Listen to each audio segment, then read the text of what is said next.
Hello, this is Utsan Dorsalian Nerdamations, and I'm going to I'm going to show you what I've been working on the last few days. Besides, trying to make my siblings less noisy, and what I've been working on is this map. Now, I didn't actually do it myself, as this is an actual map that it's based on. I don't know who made the map, but whoever it was, thank you. It would be almost impossible for me to make it the future series without it.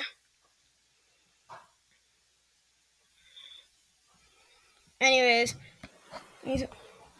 as I said in a short, this video will be on alternate Africa, and I'm going to show you our competition. First, let's start with the colonials. First, we have France. They own Angola. They own Algeria, Senegal, Gaul, some tiny islands, ones in Gabon, and a ton of random islands. Or not that much. They want to expand, and number one, to show that they have prowess. And number two, to get even more stuff. Our next competitor is the United Kingdom. They are probably the most powerful player for Africa, and they they own South Africa, Ghana, and some other places that are way smaller, like Mauritius.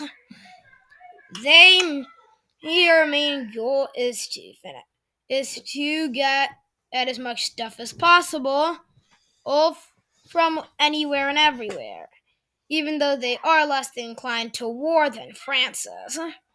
Our next player is Portugal, owner of Angola and Mozambique, and a few other places like Thin place. yeah, and also a small chunk in Guinea-Bissau, and I think a few other places. I don't know where, because I wasn't paying too much attention, and I was just coloring, and and there and they simply want and they simply wanted to be able to extract the resources from the area. Sadly, we're not going to have them enforce the Treaty of Tordesillas. That would be ridiculous. Then we have as our final country on the outside, the Ottomans. They officially own only this part of Libya. This part of Libya is kind of theirs, but also kind of another country, and they have vassaltry on Tunis and Egypt. Now that we have all of the outside powers off the list, let's see the powers on the continent.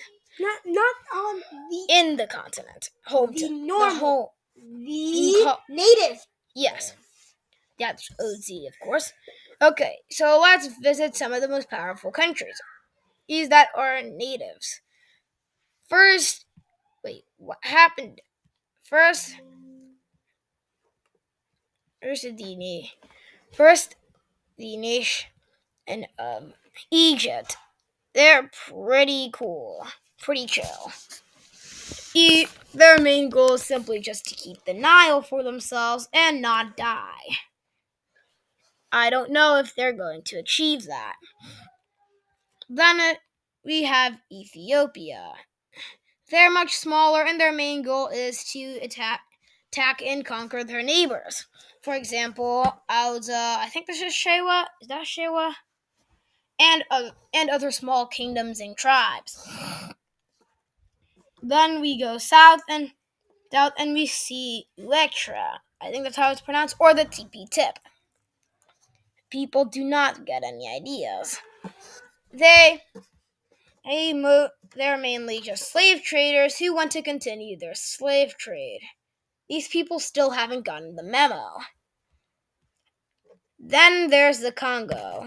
The Congo is probably one of the best countries. He's native to the African continent, and they're actually one of the few who survived the majority of the scramble for Africa. They only were destroyed in between the 1910s and 20s. Then we have the Boer State, the South African Republic, and the Orange Free State. They just don't want to get gobbled up by the British.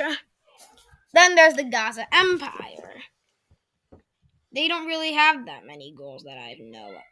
I didn't do too much research. Then there's Zanzibar. Zanzibar is cool, but they have slave trade, so yeah. Thickleberry. Yeah, it's bad. And we have the Sokoto Caliphate. They are doing pretty good. But the crazy thing is that even though that they were standing strong at this point, right, just 10 years later, from the small British port of Lagos, the British would take all of it in 10 years. Insane. Just crazy. It's not actually. It does make. Wait a minute. Is this jungle? Half of it's jungle, and the other half is grass. And okay, it wouldn't make sense. It would kind of make sense for them to take 10 years in the jungle, and it would make a lot of sense why they took it in 10 years, because it would take a long time to get the. Most of the time would be spent in the jungle, and when they got to the grasslands, it would just be very quick. Then we finally have the Senussi Order.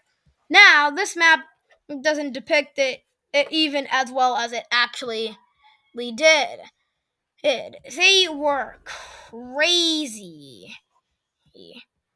They all the countries that I'm coloring right now were all under their suzerain. Or basically, they totally were cooking at this time, and only were destroyed in 1977. Anyways, now I think we have very good. I know, very amazing. I know. Ethiopia is that other country though. Okay, so now we know everyone's stats on Africa.